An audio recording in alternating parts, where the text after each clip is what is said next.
Real quickly, we want to review all of the other buttons that are on the tractor. And when we look at like the MFD and the diff lock, along with everything else that we cover, whether we're dealing with a CVT tractor or a Powershift, all these buttons will activate in the same way.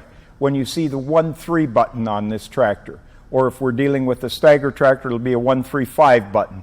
These are the buttons that would activate a hydraulic system where this tractor or the implement would have something that would be telling our system to work. For example, if the guy is running a tile plow or you're running a scraper that is set up with GPS or water management and or the old style laser hookup, then you would activate these buttons, and that way the implement will direct and our remote valve will then activate the system. So there's no need for add-on remote valves on that implement. If we deal with the 4 buttons up here in the corner, what you have is if the tractor would be equipped with a right-hand lift cylinder in place of the lift link, that button would then work the lift link so you could pitch the hitch down and pitch the hitch back up.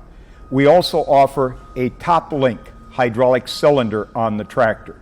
If you've got a top link on the tractor, that would be these 2 buttons, so you can move the mask or the quick hitch out or pull it back without having to turn the turnbuckle. So that's all built in and hydraulically. This switch right here works if the tractor is equipped with a suspended front axle. And with the suspended front axle, when you activate that switch, the front axle is locked out or there is no suspension. The default is suspension.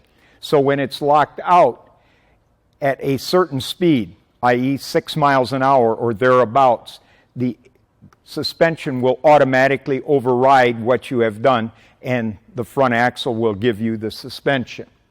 This switch right here works in conjunction with the 3-point hitch, and this is ride control.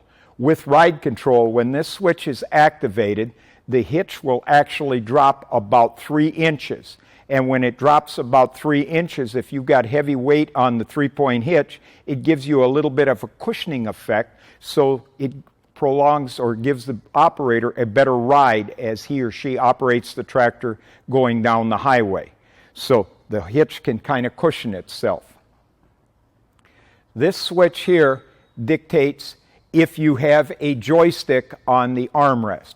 With the joystick, whether you're working with the front remote valves or the rear remote valves. So you get a little icon or a light. This particular tractor does not have the joystick, but you'd have a light that would indicate front, meaning either a mid-mount valve, and or if it's hooked to the rear, then the joystick will operate the rear remote valves. So that will dictate where you're at. This orange light right here, or orange button, and if you activate it and there's a light that comes on, this is one of my favorites. This is engine braking. When this switch is activated, automatically the engine brake is on. Which happens is when you're operating the tractor, anytime you start going down the hill or where you have no load being applied, so on the load cluster, you're at a 0% load and the implement's trying to push the tractor, an engine brake will come on, and what we do is we retard the exhaust valves in the engine, and we're working off the exhaust side, so therefore the engine is being used as a full brake on the tractor. It works automatically, and any tractor that's being operated, let's say with scrapers, with slurry tanks, big grain carts, I would highly encourage you to place this option on the tractor. From there, we're going to come on down into the end of row segment. The end of row segment is going to be a standalone segment because we'll go through some of the programming and operation of the end of row. And the PTO button that you've got here, and it's yellow, and that is tied to the 3-point hitch. When you activate this segment, what it's going to do is when you've got the hitch lowered, you can activate the PTO. When you raise the hitch, and you can adjust how far you want it, so as the hitch raises, we will deactivate the PTO. You can turn around and reactivate.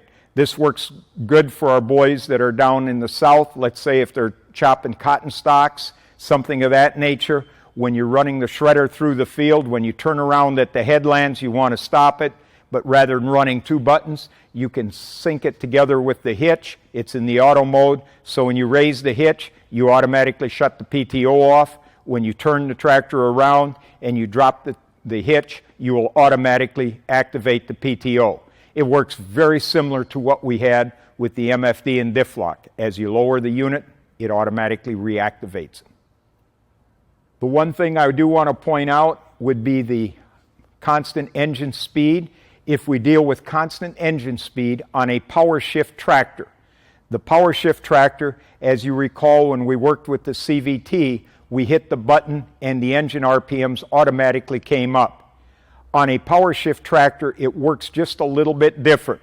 When you activate, you still got the same scenario. You hit the button and you can adjust the engine RPM with the up-down buttons here going up and down. So if you hit the button away from you, the engine RPMs will increase. That's going to work with the throttle. And on a Powershift tractor, this is the throttle. So when you go all the way forward, whatever you have your constant engine speed RPM set to, that's as high as it's going to go. When you pull back on the handle, when you get about halfway, you catch whatever speed it's at and you will pull down. For example, if you want to run the PTO speed, just like we did before, you would set yourself at 1800. When I pull about halfway down, below that, now I will bring the engine RPMs down. When I go forward, I will go up to 1800 RPM, and then the further I run the throttle, I'm going to hold or stay at 1800. From there, if we look at the three-point hitch, dealing with the three-point hitch, I've got these knobs that tie myself together.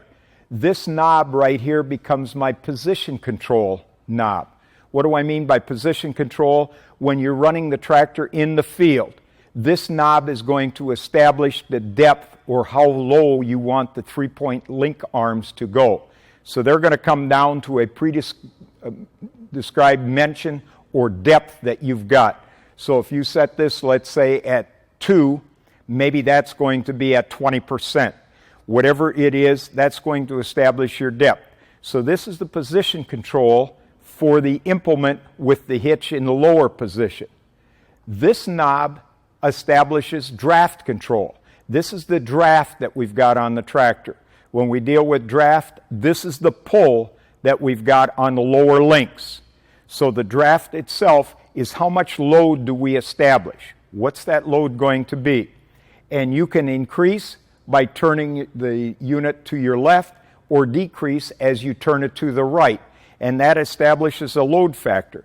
This load factor is going to be set up so that as the load varies, so let's assume you're pulling a fully mounted ripper going through the field. That ripper is using 10,000 pounds of draft load, for example. And maybe at 10,000 pounds, it's set at 5. Well, if that's where I want it, maybe I need a little bit more draft and I turn it up, maybe that's 12,000 pounds of draft. What happens is when the soil conditions get heavier, the unit will automatically raise. When the soil conditions get lighter, the hitch will lower. So it's going to work within a range and it will be bottomed by the setting of the position control knob. To go along with that, I've got 3 buttons in the rear.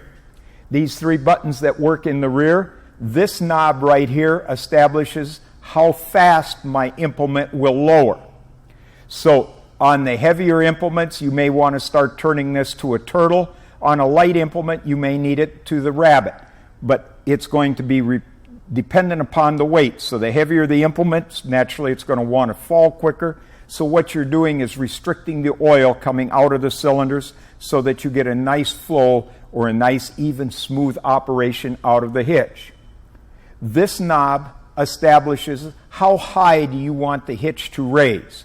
So when you come out at the headlands, how far up do you want the hitch to go?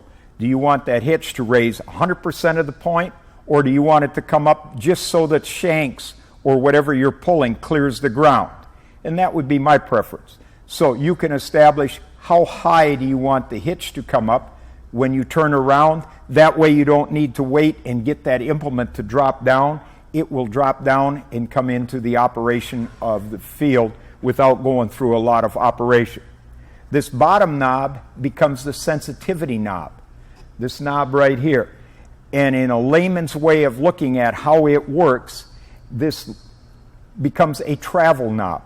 And if you deal with the travel knob or the sensitivity, it's kind of how far is that hitch going to move when it's automatically towed. So if draft control tells the hitch to raise, how far is it going to raise? So instead of raising just a little bit, you can control it so it raises further, and that gives you the sensitivity. If you've got it working real fast, the tractor is constantly chattering. You can dial the tractor in or dial it down by using the sensitivity knob.